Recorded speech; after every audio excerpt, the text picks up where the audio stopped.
going to share something with you. That might put me in a very negative light, yeah. Relationships are not my forte. See if someone grabbed up my wife or something, completely different ballgame. I'll walk away from here, and this has been like a therapy session.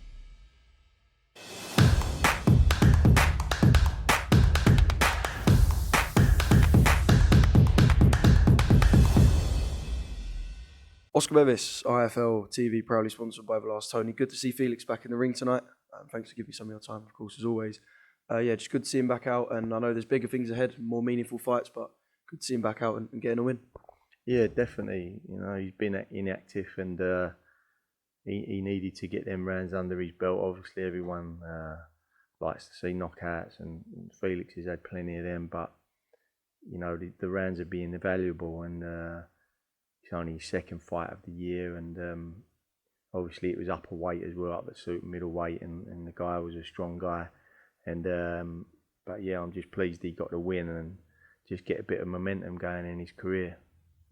In Felix's words in the interview he just done with Matchroom, he said he was as flat as a pancake, and you said that's because perhaps there's been too much training considering how many fights he's had. Has he been overworked this year in the gym considering what we've just seen?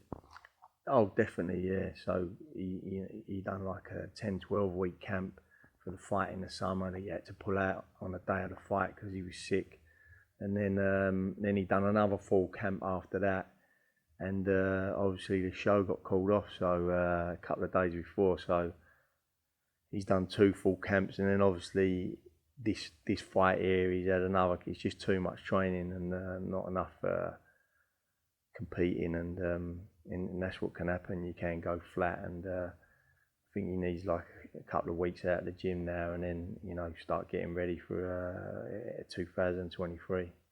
We know it's going to be a big 2023, whatever path Felix chooses to take. Amo Williams has come over from America. Good to see him here and at least trying to build this fight. They had kind of call it a scuffle, I suppose, ringside. He also spoke about the European title. 2 very good routes. I know obviously there'll be a lot to work out behind the scenes, but what would you yourself prefer for Felix out of them two routes?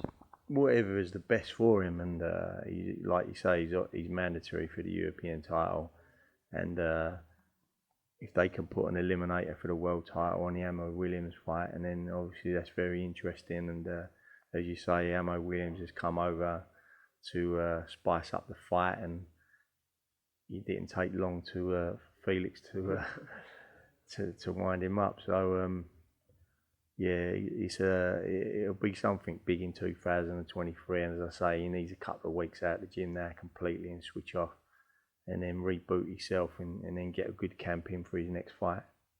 I suppose in sometimes you do get what you deserve in boxing, but there's always ups and downs.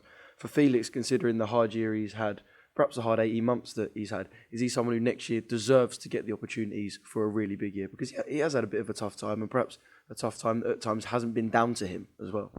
Yeah, like obviously the year before he had a lot of personal problems. He didn't know whether he was going to fight again, but this year has not been down to him. He's just been really, really unfortunate, and you need to compete, you need to be competitive.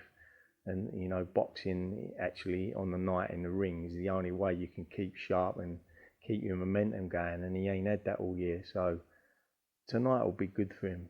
It's 8 rounds under his belt, and it will do him good. Yeah. And just moving away from Felix, obviously John's here tonight. I know we spoke after the fight at the O2, but considering kind of the fallout that's been after and the talks with Canelo, and that time has moved on. It's been a couple of weeks now. Is there anything kind of you can give us? I know there's probably nothing concrete, but obviously we're kind of all waiting and hoping that John gets that Canelo fight. I know Eddie sent a couple of messages on the night. Is there anything you could tell us that's a little bit more solid perhaps than it was on the night?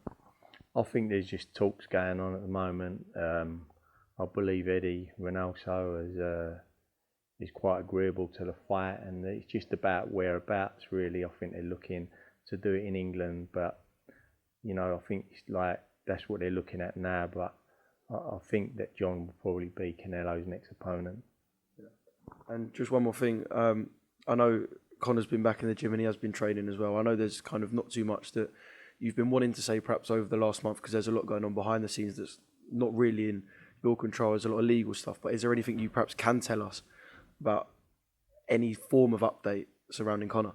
Well, the hearing's going on at the moment. It's been going on all week, and we're hoping like by the end of next week that we'll get the results and that he'll be vindicated from what's gone on and get back on track with his career. So could we expect to see him potentially return in a fight sense, maybe early next year? Or hope so, yeah. And the quicker this gets over now, the better. It's something that's been hanging over his head for a long time, and he just wants to get his verdict and then obviously get back into the ring.